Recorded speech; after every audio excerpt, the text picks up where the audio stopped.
नमस्कार दोस्तों, वीडियो देखने से पहले एक छोटी सी रिक्वेस्ट है। प्लीज़ वीडियो पूरा देखने के बाद सब्सक्राइब ज़रूर कर लेना। मैं इन वीडियोस को बनाने में बहुत मेहनत करती हूँ और इसी में अपना खाना पीना चलाती हूँ। जो भी सब्सक्राइब करेगा, मैं दिल से दुआ करती हूँ कि उसकी ज़िंदगी में ढेर सारी खुशियाँ आए, धन दौलत आए और हमेशा स्वस्थ रहें। प्लीज़ प्लीज़ सब्सक्राइब करो, यह मेरे लिए बहुत मायने रखता है। अब चलिए कहानी शुरू करते हैं। हेलो दोस्तों, मेरा नाम है नेहा। मैं 28 साल की हूँ और एक छोटे से गाँव में रहती हूँ। मेरी शादी को अब 4 साल हो चुके हैं। मैं अपने पति के साथ एक साधारण से घर में खुशी से जीवन बिताती रही हूँ। मैं हमेशा साड़ी पहनना पसंद करती हूँ क्योंकि गांव में यही चलन है और साड़ी में मुझे खुद को बहुत सुकून मिलता है। मेरी बॉडी नॉर्मल है, न ज़्यादा पतली न ज़्यादा भारी, सब ठीक ठाक। मैं घर का सारा काम खुद संभालती हूँ। सुबह चाय नाश्ता, सफाई, जानवरों की देखभाल और शाम को थोड़ा आराम। आज मैं आपको अपनी ज़िंदगी की एक ऐसी घटना सुनाने जा रही हूँ जो शुरू में थोड़ी गलतफहमी वाली लगी लेकिन अंत में बहुत बड़ी सीख दे गई। यह कहानी मेरे देवर की है। हाँ, मैं खुद ही वही भाभी हूँ जिसकी नज़र में मेरा देवर कुछ अलग ही लग रहा था। चलिए शुरू से बताती हूँ। यह बात पिछले साल की है जब मेरा देवर रोहन शहर से गांव वापस आया। रोहन मेरे पति का छोटा भाई है, उम्र में मुझसे 3 साल छोटा है, यानी 25 साल का। वो शहर में एक अच्छी कंपनी में ग्राफिक डिजाइनर की जॉब कर रहा था, लेकिन अचानक जॉब छोड़कर गांव लौट आया। वजह की थी कि वो अपना खुद का कुछ शुरू करना चाहता था, जैसे ऑनलाइन कोर्सेज या गांव के प्रोडक्ट्स को डिजिटल तरीके से बेचना। हमारे घर में पहले सिर्फ मैं और मेरा पति अजय थे। अजय दिन भर खेतों में या गांव के दूसरे कामों में व्यस्त रहता। सुबह जल्दी निकल जाता और शाम को थक कर लौटता। मैं अकेले घर संभालती। रोहन के आने से घर में एक नई रौनक आ गई। वो बहुत एनर्जेटिक था, हमेशा नए आइडिया से भरा, हंसता बोलता और मुझे भाभी कहकर बड़े अदब से बुलाता। लेकिन कभी कभी उसकी नजरों में एक अजीब सी चमक होती, जैसे कोई बड़ा प्लान छुपा रहा हो। पहले दिन जब वो आया, मैं किचन में रोटियां बना रही थी। गर्मी की वजह से साड़ी का पल्लू थोड़ा सरक गया था। रोहन बैग रखकर सीधे किचन में आया और बोला, भाभी क्या बना रही हो, कुछ स्पेशल मिलेगा ना? मैंने मुस्कुराकर कहा, हाँ रोहन, आज तुम्हारी पसंद की दाल और सब्जी बना रही हूँ, थोड़ा इंतजार करो। वो हंसकर बोला, भाभी तुम्हारा खाना तो किसी 5 सितारा होटल से भी बेहतर है। वो स्वाद जो तुम डालती हो ना, शहर में कहीं नहीं मिलता। मैंने सोचा शायद खुशी में बोल रहा है, लेकिन उसकी मुस्कान में कुछ और था। मैंने पल्लू ठीक किया और खाना परोसकर बाहर आई। हम तीनों ने साथ बैठकर खाना खाया। अजय ने रोहन से पूछा, अब क्या प्लान है, जॉब क्यों छोड़ी? रोहन बोला, भैया मैं गाँव में ही कुछ नया शुरू करूंगा। गाँव की चीजों को ऑनलाइन बेचूंगा, जैसे हैंडमेड सामान, ऑर्गेनिक प्रोडक्ट्स। पहले सेटअप करना है। मैंने कहा, बहुत अच्छा विचार है, घर पर रहोगी तो अच्छा लगेगा। रोहन ने मेरी तरफ देखकर कहा, हाँ भाभी, आपके साथ समय बिताना तो बहुत मजा आएगा। आप तो घर की रौनक है। उस शाम मुझे थक कर सो गया। मैं बर्तन धो रही थी और रोहन बाहर बैठा अपना लैपटॉप चला रहा था। अचानक वो किचन में आया और बोला, भाभी मदद करूं बर्तन धोने में? मैंने हंसकर कहा, नहीं रोहन, तुम आराम करो, इतना सफर करके आए हो। वो बोला, भाभी आप अकेले कितना काम करती हो, मैं हाथ बटा देता हूँ। उसने एक बर्तन उठाया और धोने लगा। हमारे हाथ थोड़े छू गए और मैं थोड़ा पीछे हट गई। वो मुस्कुराया और बोला, भाभी आपके हाथ कितने मेहनती हैं, फिर भी इतने नरम। मैंने कहा, बस करो रोहन, मजाक मत करो। लेकिन वो हंसता रहा। उस रात मैं सोचती रही, क्या वो सिर्फ खुश होकर बोल रहा था या कुछ और। अगले दिन सुबह मैं उठी तो रोहन पहले से जागा हुआ था। वो घर के पीछे वाले आंगन में कुछ कह रहा था। मैं बाहर गई और पूछा, इतनी सुबह क्या कर रहे हो? वो बोला, भाभी मैं यहाँ एक छोटा सा वर्क एरिया बनाना चाहता हूँ जहाँ गांव के प्रोडक्ट्स की पैकिंग और फोटोग्राफी कर सकूँ। आप मदद करोगी? मैंने कहा, बिल्कुल, क्यों नहीं। हम साथ मिलकर जगह साफ करने लगे। धूप तेज थी और पसीना आ रहा था। मेरी साड़ी थोड़ी गीली हो गई थी। रोहन बोला, भाभी आपका पसीना तो मेहनत की चमक है, आप कितनी डेडिकेटेड हो। मैंने शर्माकर कहा, चुप रहो, काम पर ध्यान दो। हमने जगह तैयार की और वो बोला, भाभी यह एरिया आपके जैसा होगा, सादा लेकिन खूबसूरत। धीरे धीरे दिन बीतने लगे। रोहन अपना सेटअप कर रहा था।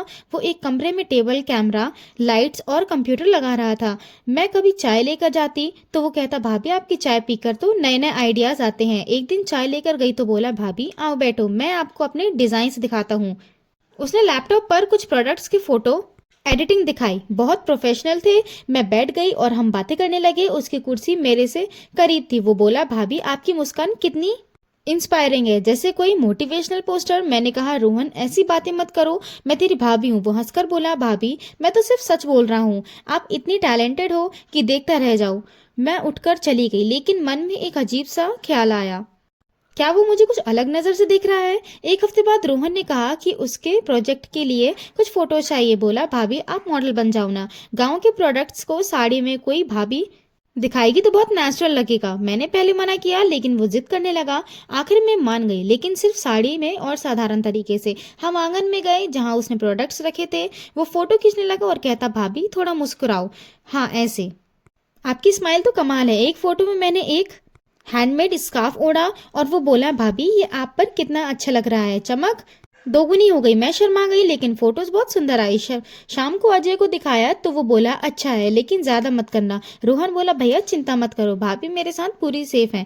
समय बीतता गया और रोहन का काम चल पड़ा। वो ऑनलाइन स्टोर शुरू कर दिया और गांव के कुछ कारीगरों को जोड़ लिया। मैं कभी उसकी मदद करती, पैकिंग में या फोटोज में। एक दिन बोला, भाभी आज इंस्टाग्राम पर लाइव है, आप साथ आ जाओ।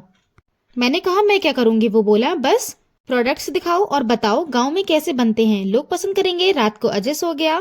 मैं रोहन के कमरे में गई, लाइव शुरू हुआ और लोग कमेंट करने लगे। रोहन बोला, दोस्तों ये मेरी भाभी है, कितनी टैलेंटेड है ना। कमेंट्स आने लगे, भाभी जी स्माइल बहुत अच्छी है, प्रोडक्ट्स कमाल के। मैं शर्माती रही। रोहन बोला, भाभी बताओ ना गाँव की मेहनत कैसी है। मैंने बताया और वो बोला, भाभी आपकी आवाज़ कितनी मीठी है, जैसे कोई स्टोरी सुना रही हो। लाइव खत्म होने के बाद बोला, भाभी आपने तो जादू कर दिया, ऑर्डर्स बहुत बढ़ गए। मैंने कहा, बस अब ज्यादा नहीं करूंगी, लेकिन वो मुस्कुराता रहा। अब घर में एक अलग सा माहौल था। अजय दिन भर बाहर और मैं रोहन घर पर। वो हमेशा मेरे आसपास रहता, मदद के बहाने। एक दिन मैं कपड़े धो रही थी और वो आया, बोला, भाभी ये कपड़े कितने सुंदर हैं, आपकी तरह।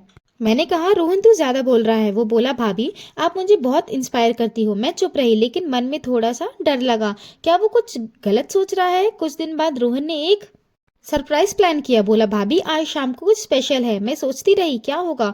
दोपहर में वो मेरे पास आया और बोला, भाभी तैयार हो जाओ, आज कुछ ऐसा होगा जो आप कभी नहीं भूलोगी।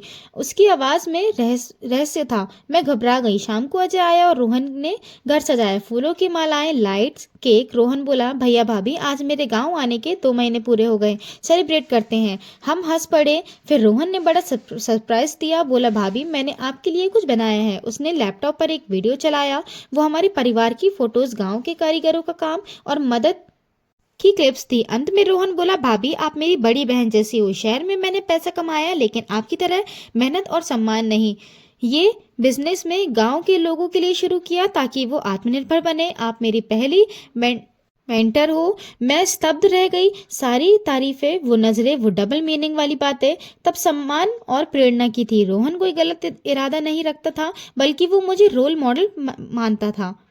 असल में रोहन ने बताया कि वो एक शॉर्ट डॉक्यूमेंट्री बना रहा था गांव के युवाओं के संघर्ष और सफलता पर। उसमें एक हिस्सा था जहां शुरू में गलतफहमी दिखाई जाती है लेकिन अंत में पारिवारिक बॉन्ड और सशक्तिकरण जीतता है। वो मेरी रिएक्शंस देखकर स्क्रिप्ट को बेहतर बना रहा था और उसका बिजनेस असल में एक सोशल एंटरप्राइज था जहां गांव के युवाओं और महिलाओं को डिजिटल स्किल सिखाई जाती है। मैं बिना जाने उसकी पहली स्टूडेंट और पार्टनर बन गई थी। अब मैं खुद फोटोज लेती हूँ, वीडियो एडिट करती हूँ और कई लोगों को ट्रेनिंग देती हूँ। जो लोग गलत सोच रहे थे वो शर्मा गए, लेकिन अंत में सब कुछ पॉजिटिव और इंस्पायरिंग निकला।